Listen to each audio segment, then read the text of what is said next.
Bienvenue à vous au Marc des Sports. Donc voici le sommaire. Dans cette nouvelle émission, nous parlerons que football. Marvin Sandé et Achille Zikutoto seront avec moi sur ce plateau. Restez avec nous, on se retrouve dans 2-3 petites secondes. Ouvrons cette émission avec la nouvelle correspondance de la FIFA au ministère des Sports à travers la FECOFOOT. Et dans cette correspondance, la FIFA rappelle une fois de plus au Congo les conditions pour un retour à la normale et ils sont en attente de la décision de rétractation du tribunal. Alors monsieur, bonjour Achille Zikutoto et bienvenue. Bonjour Francis. Bonjour Marvin. Bonjour Francis. Alors monsieur, à travers cette nouvelle correspondance de la FIFA au ministère des Sports, à travers la FECOFOOT, que pensez-vous que la FIFA voudrait obtenir du ministère des Sports?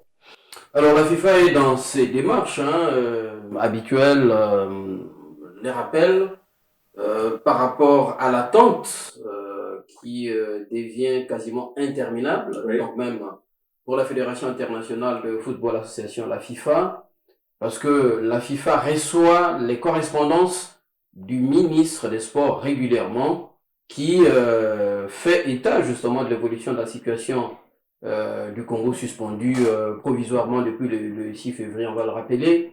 Et en même temps, la FIFA reçoit aussi les rapports du COMEX, parce que en dernier ressort, c'est le COMEX qui fera le rapport final pour dire à la FIFA que désormais la situation du Congo est rentrée dans l'ordre, et la FIFA a raison de rappeler que c'est cette ordonnance de rétractation du tribunal de grande instance de Brazzaville qui est la pièce la plus importante pour que la FIFA puisse lever cette sanction qui est encore provisoire, mais qui risquera justement de devenir définitive lors du prochain congrès de la FIFA. Alors Marvin, ton avis là-dessus par rapport à cette nouvelle correspondance?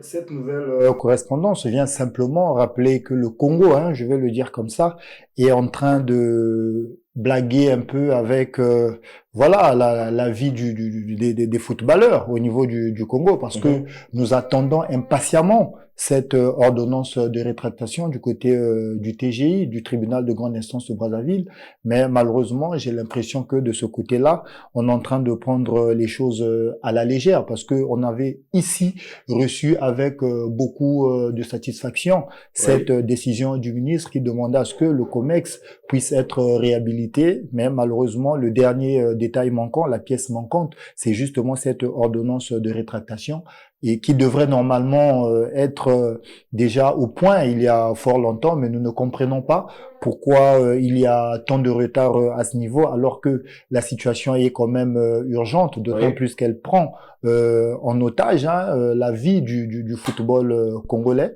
Et moi personnellement, j'ai vraiment beaucoup d'inquiétudes par rapport à cette situation. Il faut vraiment éviter que le pire n'arrive, parce que j'ai l'impression que nous n'avons pas tiré les leçons des mésaventures qu'on a traversées autrefois. Et ça, vraiment, ça me laisse très inquiet quant à la suite.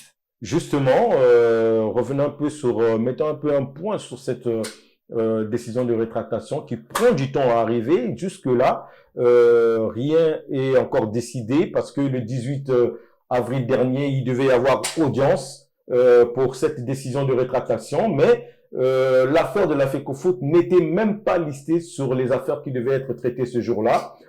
Est-ce que vous pensez que c'est un fait exprès que les dirigeants congolais veulent voir cette équipe-là, le Congo suspendu, ou encore c'est comme les avocats le disent, que c'est par rapport au retard du dépôt des conclusions du ministère public. Achille Zikutoto. Déjà, je donne mon avis. Je pense qu'il y a une volonté manifeste pour que cette ordonnance de rétractation peut-être n'arrive jamais. Parce que nous savons tous comment l'ordonnance qui a suspendu le COMEX a été pris avec une rapidité. Un simple coup de fil. Excusez-moi, que je ne reconnais pas justement à notre appareil juridique. C'était extrêmement express. Et on dirait même que c'est sur le coup des appels téléphoniques que, voilà, cette décision de faire partir le COMEX avait été prise.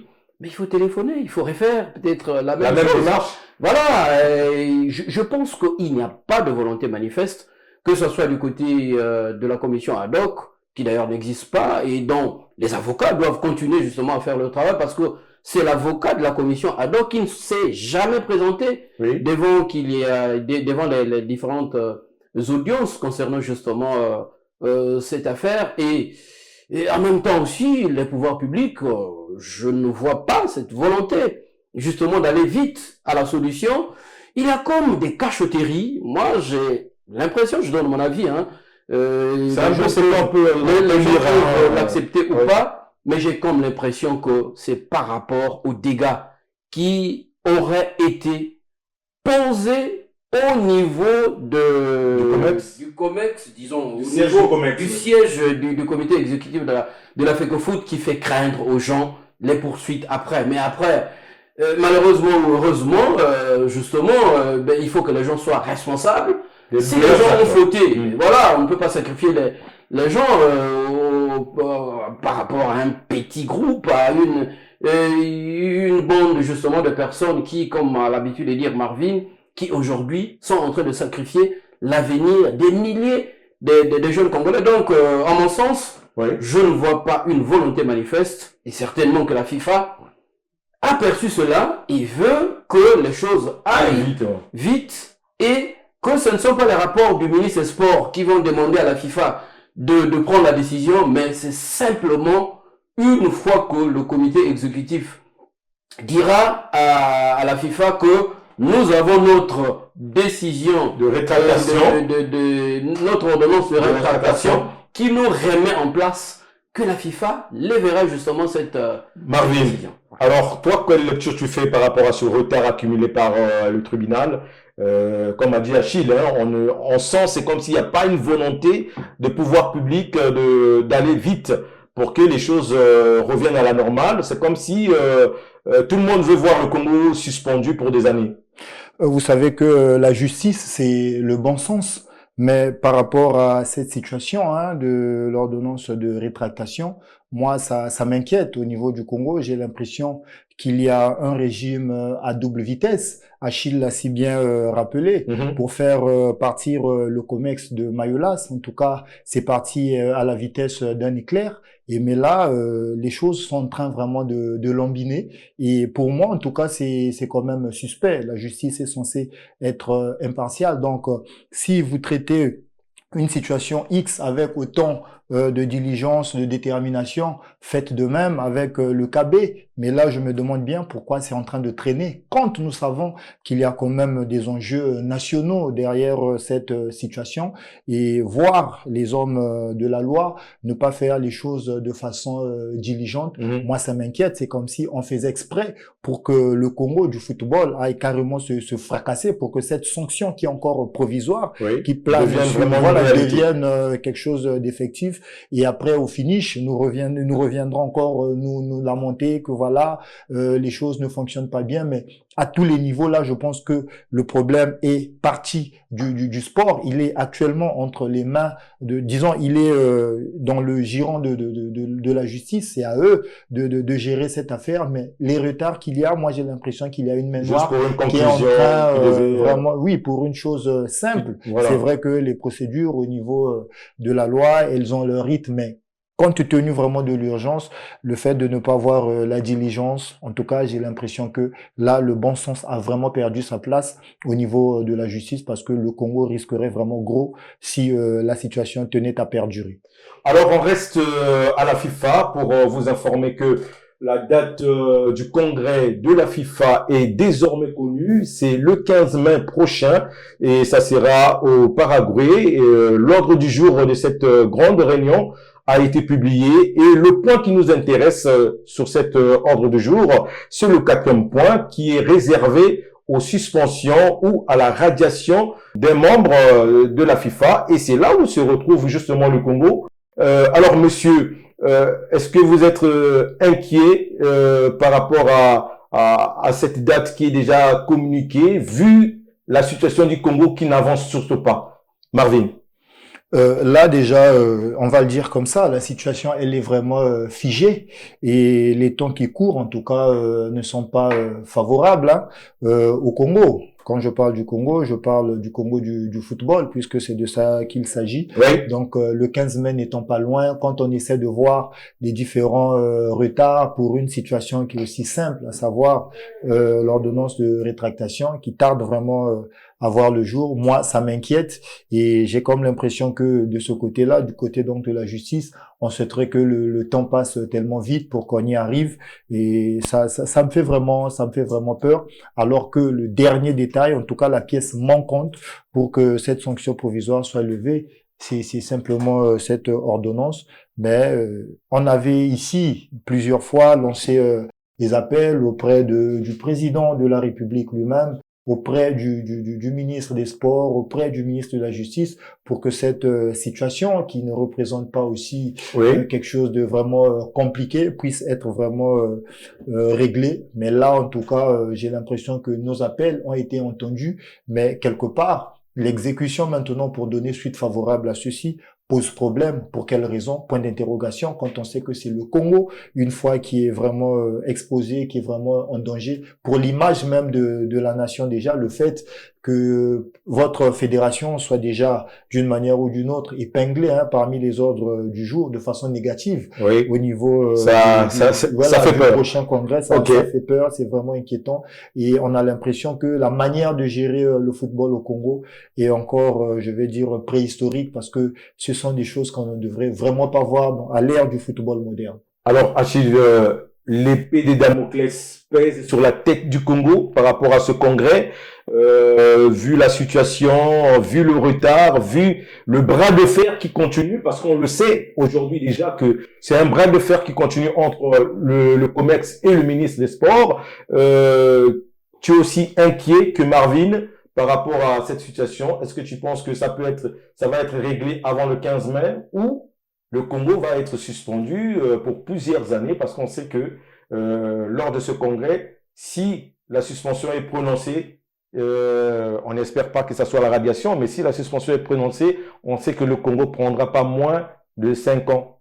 Lors de ce prochain congrès de la FIFA, le Congo sera la seule nation actuellement sanctionnée provisoirement par la FIFA parce que le 6 février, la FIFA avait sanctionné et le Congo et le Pakistan. Voilà, le Pakistan est revenu à la avait été sanctionné pour ingérence justement comme le gouvernemental. Le Pakistan a lavé son linge sale en famille, a envoyé un dossier justement au conseil de la FIFA qui a levé cette sanction sur la planète Terre. Le Congo sera la seule nation qui certainement pourrait, si les gens ne reviennent pas à la raison, si les gens ne voient pas l'intérêt national, parce que là, c'est une question d'ego, c'est de l'égoïsme que les gens cherchent à continuer à régler leurs problèmes personnels, alors que l'intérêt général, c'est la jeunesse congolaise qui doit reprendre à jouer au football, comme a l'habitude de dire un entraîneur, le ballon doit reprendre à rouler. Et c'est de ça dont il est question avant que le 15 mai, date butoir justement du congrès de la FIFA arrive. Oui, Marvin, tu voulais rajouter quelque chose rapidement parce qu'on va changer de sujet. Renforcer ma position par rapport à mes inquiétudes. J'ai l'impression qu'on a souvent tendance à banaliser les mises en garde venant de la CAF, venant de la FIFA. On attend toujours la dernière minute pour vouloir un peu se mettre en ordre, alors qu'il est grand temps. Il nous reste, on va dire, pratiquement 3 semaines. Et quand même, ça fait un bon moment que nous sommes quand même en train de traverser des situations assez difficiles avec, je vais faire un petit retour par le passé, avec justement le forfait qu'on a pris contre le Niger lors des éliminatoires de la première journée, je crois. Il y a encore des éliminatoires l'élimination des U20, c'est ça? Des U17 à la CAN qui s'est déroulée dernièrement au Maroc. Et là encore, il y a une lourde sanction qui plane sur la Fédération congolaise de football, on va dire sur le Congo simplement. Et je crois que ça en fait trop. Cette situation des écoles qui devaient prendre part à Voilà, il y a plein de situations, il y a plein de situations, il y a plein de situations qui...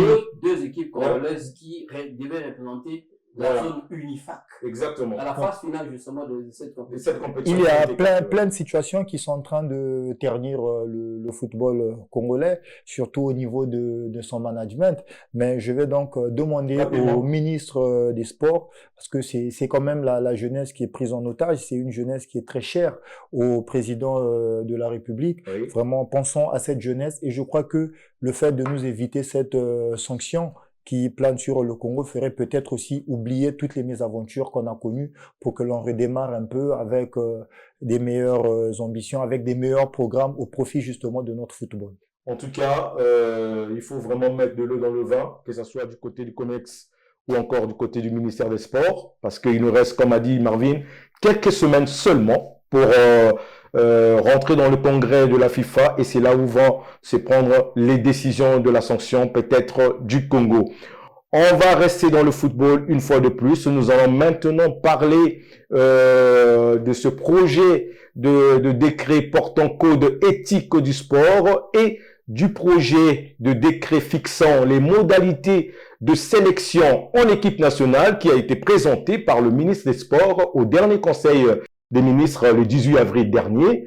Alors, messieurs, la question qui se pose, que pensez-vous de ce premier projet? Achille Zikutoto, qu'est-ce que tu en penses? La première chose, c'est félicitations au ministre des Sports, parce que ce sont des projets de décrets qui seront des textes d'accompagnement de la loi portant code du sport en République du Congo, adoptée depuis juillet 2023, ce code de sport qui doit avoir justement maintenant des textes pour l'appliquer. Concernant justement c'est vrai qu'il faut rappeler à nos téléspectateurs, comme tu l'as dit, hein, ça a été voté depuis longtemps, mais il n'y avait pas encore de texte d'accompagnement d'application. Donc, lorsqu'on parle des questions d'éthique, c'est quelque chose de très important. Il faut que les gens qui viennent représenter la nation, que ce soit les joueurs, que ce soit les techniciens, que ce soit les responsables des fédérations, y compris le ministre des Sports, ses personnels, etc., qu'ils puissent aborder justement les questions d'intérêt national. Les équipes nationales, c'est l'intérêt national, avec beaucoup de sens, beaucoup de respect, beaucoup de patriotisme. Je pense que, sans entrer trop dans le détail, je pense que c'est un projet de décret qui va dans le sens de l'amélioration justement de l'approche de l'éthique de notre sport de façon globale. Alors Marvin, la question qui me vient à l'esprit, est-ce que tu penses que par rapport à ce texte d'application, nous avons pu revoir tout ce que nous avons vécu dans le passé? Je vais prendre un exemple comme ça à la volée, détournement des primes des joueurs par certains membres de fédérations ou encore des agents du ministère des Sports. Est-ce que on va voir demain les gens être suspendus par rapport à ce texte, tu penses? Bon, première des choses d'abord, ce texte, en tout cas, moi ce projet de texte, on va dire, ce projet de décret, je l'ai bien accueilli parce qu'il vient en fait pour assainir, voilà, l'environnement du football qui a été vraiment émaillé des situations honteuses. C'est pour toutes les fédérations, ça il faut le rappeler aussi. Pour toutes les groupes. Moi, je m'appuie un peu sur le football parce que c'est là où il y a beaucoup de plus de dégâts, surtout l'année dernière, avec cette affaire de corruption, de matchs truqués, des détournements. La liste est malheureusement longue et ça, je pense que c'est très bien, mais on a quand même constaté des choses ici. C'est vrai que les textes peuvent bien exister, mais maintenant, au niveau de l'application, c'est ça. Il faut qu'il y ait aussi cette... Il faut qu'il y ait de la rigueur dans l'application de ces textes. Ça existait déjà de façon embryonnaire, on va dire, depuis 2023. Mais est-ce que sur le terrain, il y a eu un accompagnement, il y a eu cette volonté-là vraiment de veiller à ce que ces textes soient appliqués? Point d'interrogation. Ça, pour moi, ça pouvait encore attendre un peu parce qu'on est dans un contexte où l'urgence est éviter carrément que le Congo ne puisse prendre beaucoup d'années de suspension. Et même si ces textes pouvaient passer, tout devenait OK.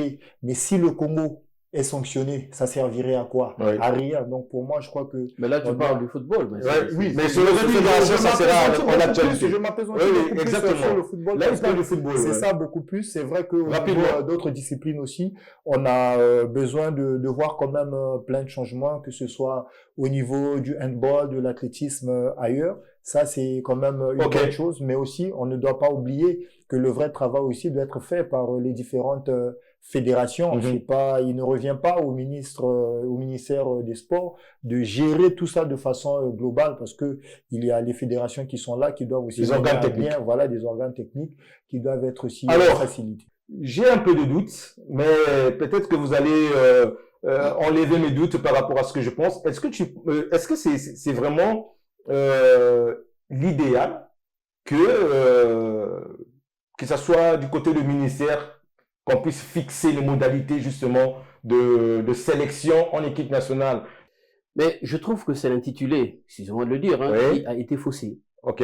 On ne peut pas... L'idée est bonne, mais l'intitulé n'est... Justement, parce Ouais. que dans le contenu, je vais entrer dans le contenu. mais Rapidement, Achille, je parce pense qu'on a que encore un sujet. si le chapeau sont les conditions portant, je sais pas, sélection en équipe nationale, non, c'est faussé, c'est pas normal. Oui, C'est le ministère de Sport, le gouvernement n'ont pas d'équipe nationale. exactement. Ils accompagnent les équipes qui sont gérées par les fédérations. les fédérations. Mais là, je suis d'accord, c'est que dans le même décret, on parle de certaines innovations comme mettre en place deux assurances, Oui. une assurance maladie et puis une assurance C'est ce que travail. nous avons toujours décrié sur ce Déjà, plateau, une hein, assurance parce qu'il y a certains joueurs qui travail. refusent de venir pour ça.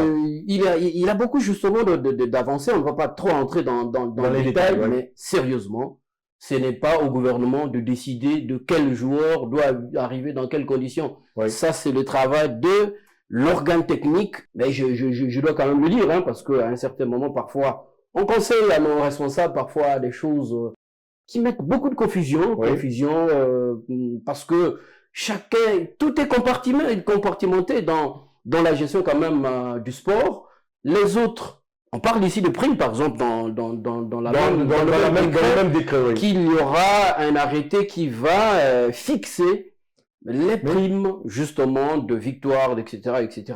Ok. Bon, je souhaiterais, comme a dit Marvin, que ça soit aussi, avec l'avis des organes techniques que sont les Il faut qu'ils fédérations, soient autour de la table éviter pour justement oui. que ça soit Oui. de l'arbitraire, parce que on a vu déjà cette histoire qui a fait fâcher les Diables Rouges Football lorsqu'on a supposé À la phase finale de la CAN. les primes je sais pas, de participation en équipe nationale où on les a transformés par des frais d'émission comme ils étaient les fonctionnaires. Bon, je pense qu'on peut-être qu'on va corriger, hein, ce texte-là. Ok, va corriger un peu tout cela. Alors Marvin, toi, ton avis par rapport à cela. Mais moi, je m'appesantis un peu plus sur certains points que nous avons déjà connus des problèmes dans ce pays, c'est-à-dire, tel qu'a dit Achille, les problèmes de primes. C'est une bonne idée et dorénavant, ça serait bien qu'on puisse déjà connaître combien va gagner un joueur ou encore un athlète qui va à l'équipe nationale, comme on le voit dans les autres pays. On sait par exemple si c'est 20 millions pour un match gagné, si c'est la moitié ou encore 0 francs pour la défaite, ou encore la prime de présence, ça doit être fixé. Tout le monde doit être au courant pour cela, pour qu'il n'y ait pas des problèmes. Toi, qu'est-ce que tu en penses? Vous savez, les critères de sélection en équipe nationale, peu importe la discipline sportive, Oui. au niveau du Congo, c'est des choses qui existent, mais ce sont des choses qui ont besoin d'être un peu améliorées. Mhm. Si c'est dans cette optique que s'inscrit le ministre des Sports avec ce décret-là, en tout cas, nous l'encourageons vraiment que ça vienne un peu apporter de belles innovations qui vont un peu essayer de fâcher certaines personnes Oui. sous d'autres cieux. Vous l'avez dit, je prends le cas du Ghana par exemple, avec ses différentes équipes nationales. Les primes, en tout cas, voilà, des internationaux sont connus par rapport aux compétitions, par rapport aux catégories. Et ça aussi, ça nous met à l'abri des détournements, ça Exactement. nous met à l'abri des malversations et autres. Et prendre de telles décisions, en tout cas, nous saluons cette initiative, cette idée, mais vraiment dans les faits, ça doit être accompagné. Et n'oublions pas aussi que depuis quand même un bon moment, il y a des anciens des différentes disciplines sportives qui se sont constitués En association, en association. oui. Ces gens-là, qui est présidé par Firmin Dinga, je voilà, pense. Oui. ces gens-là, par rapport à leur discipline sportive, devraient aussi quand même être Ce sont des personnes sollicités. ressources. Il devait aussi être Voilà, associé ils à devraient être cela. associés lors Oui. de pour prendre de telles décisions, parce que c'est eux qui maîtrisent quand même leurs différentes disciplines, et ils sont bien placés aussi pour éclairer la lanterne Du du ministre, ministre sur certains aspects, surtout les aspects financiers. Oui. Et ça aussi, c'est très important. Je crois qu'une fois qu'il n'y aura plus d'opacité sur ces petits détails, nous verrons quand même beaucoup de nos binationaux qui hésitent parfois à venir à Exactement. cause de cet aspect financier, et aussi de ce qu'il y a l'assurance. de Ouais. plus important, c'est l'assurance. L'assurance, oui. Le Congo, au niveau de ses différentes disciplines sportives, a quand même perdu beaucoup de binationaux qui pouvaient quand même faire le beau temps de notre sport en général, mais ces derniers n'étaient jamais venus à cause de cette affaire. Et maintenant que c'est en train quand même d'être évoqué par le ministre, nous espérons bien qu'avec le temps, ça va quand même une fois de plus assainir l'environnement du sport en général et rendre vraiment le Congo propre sur la scène internationale. En tout cas, moi personnellement, j'ai dit félicitations au ministre par rapport à ces deux projets. Mais c'est surtout dans l'application, il faudra vraiment que les gens puissent être là à veiller sur l'application de ces textes, parce que nous avons vu comment certains anciens joueurs de football, par exemple des années 72, ont fini leur vie. Et encore la génération qui a suivi, quand ils sont malades, on demande de l'aide partout, alors que normalement il devait y avoir ne fût-ce que quelque chose pour ces gens-là. Alors on reste encore, on va continuer dans le football, mais cette fois-ci nous allons maintenant faire un petit tour du côté de Metz, dans la Moselle, précisément en France, pour la présentation de la Coupe d'Afrique de la Moselle, une compétition qui réunit 22 équipes des communautés africaines. Alors, Achezi Kutoto, qu'est-ce que tu peux nous dire sur cette compétition? Parce que on voit là, quand on parle de Coupe d'Afrique, tout le monde se lève, on a envie de savoir de quoi il s'agit. Alors, Ben en fait, c'est la Coupe d'Afrique, tu dis de la Moselle, organisée, heureusement, par un compatriote, donc Monsieur Kevin Gandou, qui est un Congolais aussi. Qui est un Congolais, justement. Ouais. Il est le président des plateformes des associations africaines de la Moselle. Donc, c'est la 5e édition qui aura, comme tu as dit, 22 équipes. La compétition se jouera du 31 mai au 12 juillet.